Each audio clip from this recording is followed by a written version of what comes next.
Supreme court ने Bilkis Bano case के 11 दोषियों को रिहा करने के गुजरात सरकार के फैसले को रद्द कर दिया है। सुप्रीम कोर्ट में जस्टिस बीवी नागरत्ना और जस्टिस उज्जवल भुइया की बेंच ने बिल्किस बानो की दोषियों की रिहाई को फ्रॉड करार देते हुए गुजरात सरकार को भी फटकार लगाई है।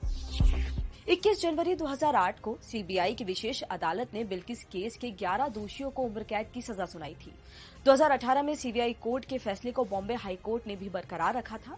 इन 11 दोषियों में से एक दोषी राधेश्याम भगवान दास शाह ने गुजरात हाई कोर्ट में अपील दायर कर रिमिशन पॉलिसी के तहत उसे रिहा करने की मांग की थी। मई 2022 में सुप्रीम कोर्ट ने कहा कि इस मामले में गुजरात सरकार फैसला करे क्योंकि अपराध वही हुआ था। कोर्ट के निर्देश पर ही गुजरात सरकार ने रिहाई पर फैसला लेने के लिए पंचमहल के कलेक्टर सुजल मायत्रा की अध्यक्षता में एक समिति गठित की थी, जिसने 11 दोषियों के रिमिशन यानी समय से पहले रिहाई के पक्ष में फैसला दिया था और 15 अगस्त 2022 को गुजरात सरकार ने 11 दोषियों को रिहा कर दिया था। दरअसल कोड ऑफ क्रिमिनल प्रोसीजर यानी सीआरपीसी की धारा 432 के तहत उपयुक्त सरकार किसी अपराधी की पूरी सजा निलंबित कर सकती है या उसका कुछ हिस्सा माफ कर सकती है। इसी का इस्तेमाल करके गुजरात सरकार ने बिल्किस बानो केस के 11 दोषियों को रिहा किया था। जस्टिस बीवी नागरत्ना ने कहा, कानून बनाने वाले की मंशा थी कि उपयुक्त सरकार वही होगी जिस राज्य में दोषी का ट्रायल चला और सजा हुई।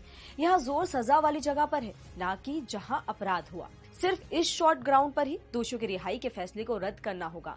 गुजरात सरकार इस फैसले के लिए उपयुक्त नहीं है। मई 2022 में सुप्रीम कोर्ट ने गुजरात सरकार से सजा माफी पर विचार करने को कहा था। कोर्ट ने ये निर्देश दोषी राधेश्याम शाह की रिट पिटीशन पर दिया था। सुप्रीम कोर्ट ने कहा कि दोषी ने कोर्ट के साथ धोखाधड़ी की है, इसलिए मई 2022 का आदेश फ्रॉड की वजह से लिया गया था और निरर्थक था। दोषियों को रिहा करने में कानून का उल्लंघन हुआ है क्योंकि गुजरात सरकार ने शक्तियां न होते हुए भी उनका इस्तेमाल और दुरुपयोग किया। इस आधार पर भी समय से पहले रिहाई का आदेश रद्द किया जाना चाहिए। सुप्रीम कोर्ट ने बिल्किस बानो केस में प्रोसीजर पर सवाल उठाया है, लेकिन सरकार की शक्तियों पर नहीं। ऐसे में महाराष्ट्र सरकार के पास अपील होती है तो सरकार दोषियों को रिहा कर सकती है।